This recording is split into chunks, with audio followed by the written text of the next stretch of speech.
Welcome to This Week in Royal History, where we take a step back in time to revisit the pivotal moments and influential figures that have shaped the course of European history.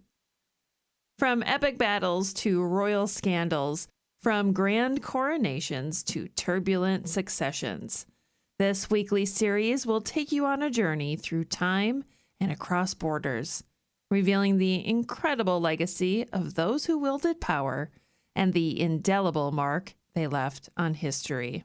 The Tudors Dynasty Podcast.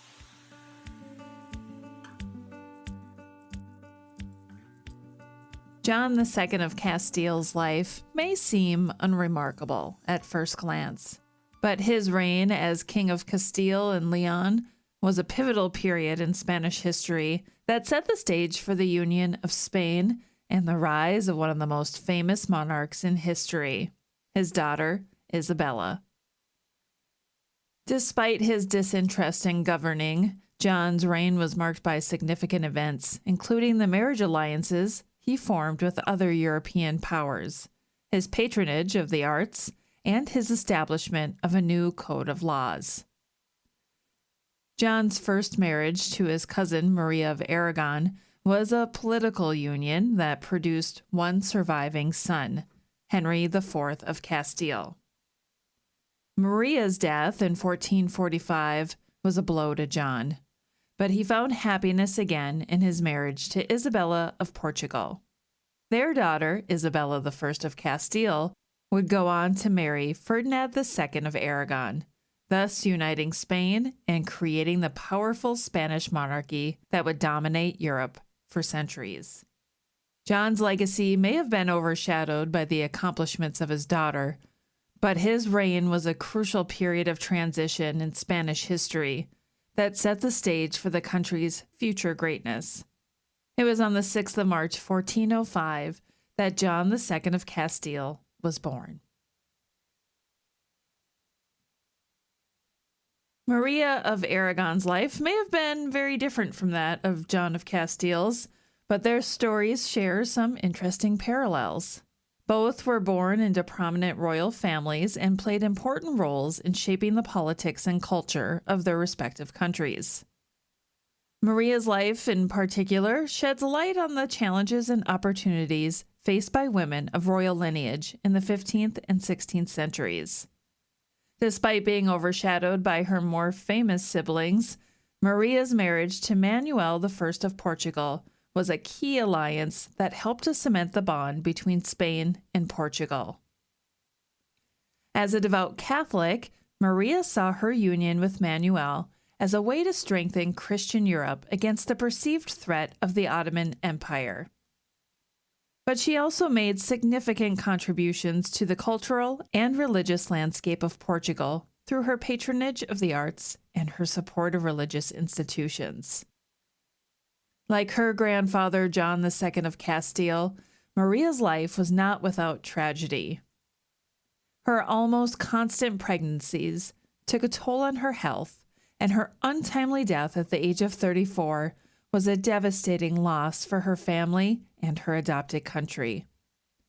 But her enduring legacy can be seen in the many religious buildings and works of art that still exist in Portugal today, as well as in the ongoing bond between Spain and Portugal that she helped create. In many ways, Maria's story is a reminder that the lives of royal women in the early modern period were often marked by both opportunity and challenge.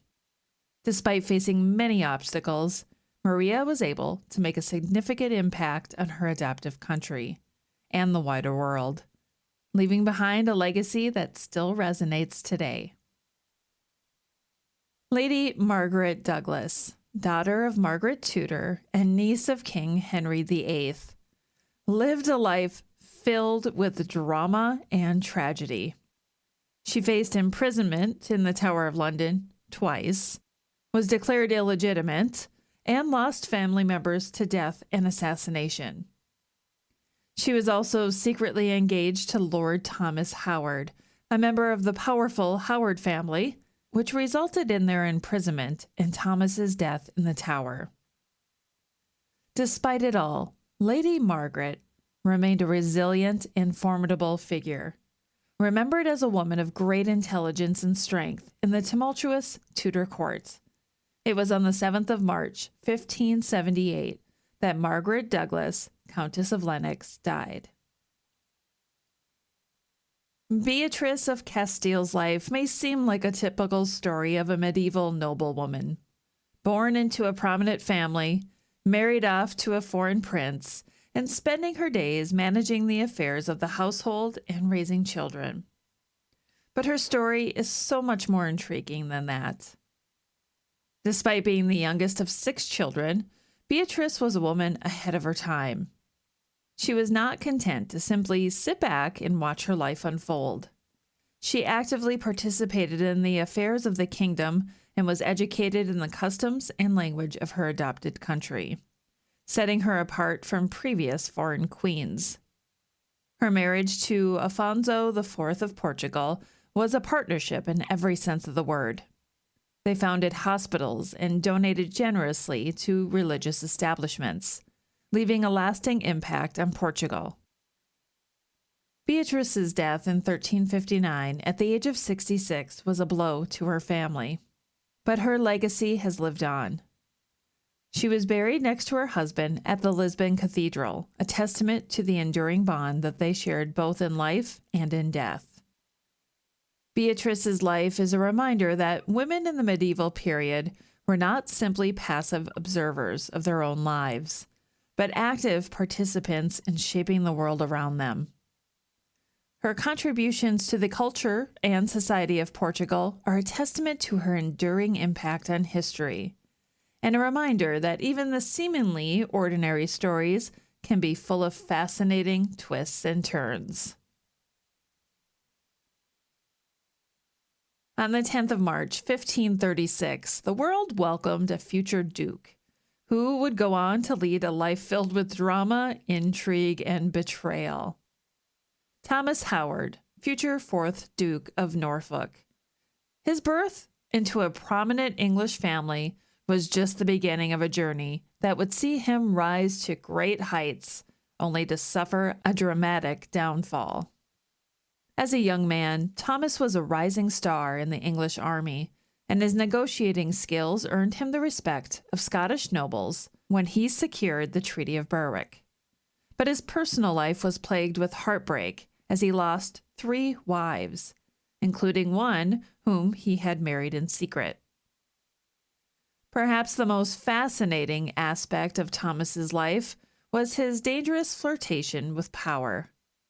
He attempted to marry the imprisoned Mary, Queen of Scots, and even participated in a plot to kill Queen Elizabeth I. It was a risky move that ultimately cost him his life. Despite his status as a duke and his ties to the English monarchy, Thomas was not immune to political machinations of his time. His story is a cautionary tale of the consequences that come with playing a dangerous game. Nonetheless, his legacy remains an enduring reminder of the high stakes and complex relationships that shaped the history of England. Marie of France's life was marked by political upheaval and personal triumph. Born into a royal family, Marie's early years were overshadowed by the annulment of her parents' marriage when she was only 7 years old.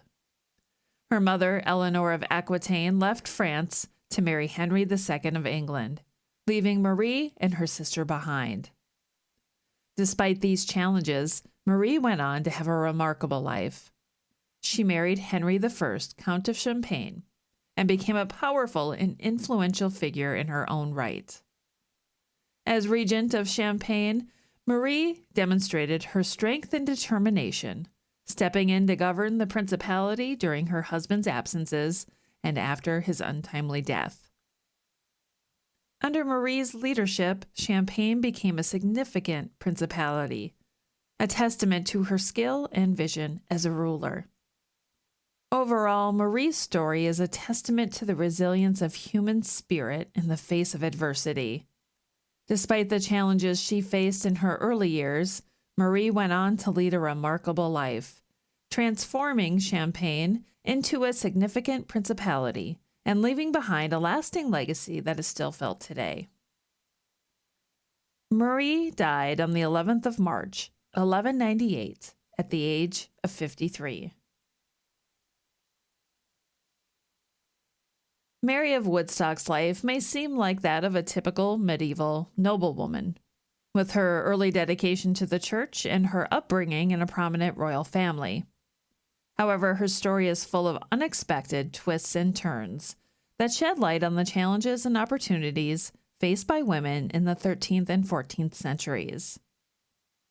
Mary was born on the 11th of March, 1278, and at the tender age of 7 in 1285, Mary was already earmarked for a life of religious devotion, with her parents dedicating her to become a Benedictine nun at Amesbury Priory.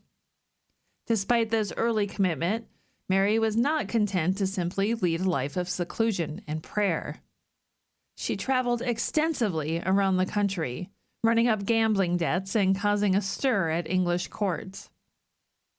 Mary's rebellious streak was not without consequences. She was reprimanded by the church for her behavior and had to seek a papal dispensation to continue traveling.